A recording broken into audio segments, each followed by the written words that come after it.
Tu entres dans une pièce. Personne ne parle, et déjà, quelque chose en toi se replie. Une épaule qui rentre, une phrase qui se coince, un souffle qui se réduit. Pas par timidité, pas par politesse, c'est plus ancien que ça. Comme si ton corps se souvenait d'un ordre silencieux. Fais-toi petite, ne dérange pas. Bienvenue dans Virage de vie. Ici, on traverse ensemble ces zones sans carte où les gestes quotidiens cachent des histoires entières. Moi, c'est Noémie, et aujourd'hui, je vais te parler d'une honte qui n'a pas d'histoire claire, pas d'événement déclencheur. Juste une impression de trop. Trop visible, trop bruyante, trop là. Cette honte n'a pas besoin d'un scandale pour naître. Elle pousse dans les interstices des regards, des silences, des absences. Je ne sais pas quand tu es rentré en moi. Peut-être que tu étais déjà là avant même que j'aie un prénom. Tu vivais dans les silences des repas, dans la retenue des rires, dans les mots que je n'ai pas dits, parce que j'avais appris à mesurer chaque son. Je croyais que c'était juste ma personnalité. Puis un jour, j'ai vu. Chaque geste, chaque mot était une négociation.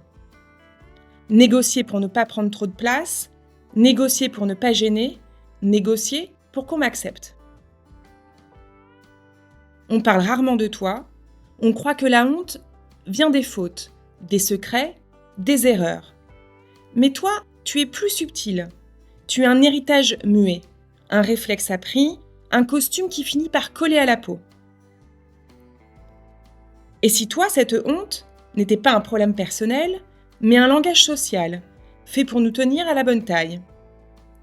Et si le problème n'avait jamais été toi, mais la taille de la boîte dans laquelle on t'a appris à vivre? Le plus dur, ce n'est pas de sentir ta présence, c'est que le monde t'applaudisse. On appelle ça savoir se tenir. On félicite ceux qui parlent peu, on dit sage à celles et ceux qui font trop de bruit, mais à force de se taire, on s'éloigne de soi. Alors comment recommencer à respirer sans s'excuser à chaque inspiration? Comment reprendre sa place sans attendre qu'on nous y invite? Et si la vraie question ce n'était pas comment me libérer de ma honte, mais que vais-je construire avec ce qu'elle a laissé en moi? Et si tu n'avais jamais été trop, mais que c'était le monde qui avait peur des gens entiers? Et si ton corps ne se repliait pas par faiblesse, mais parce qu'il avait appris à survivre dans des pièces trop petites pour lui? Et si ta honte n'était pas un fardeau, mais la marque laissée par toutes les fois où tu as survécu en silence? Et si, depuis le début, tu n'avais jamais eu à mériter ta place, mais seulement à te souvenir que tu l'avais déjà? Et si tu n'avais pas à la combattre, mais à lui retirer le micro pour que, enfin, ta voix prenne toute la place dans la pièce?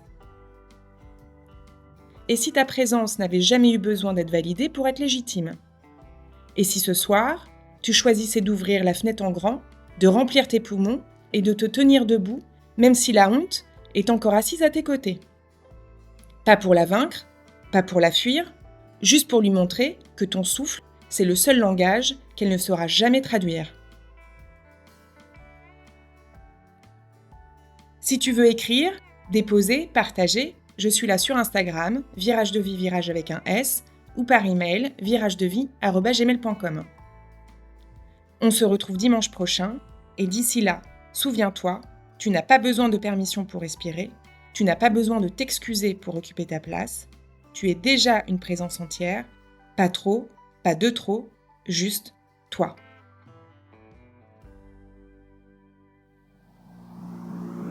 One, two, three,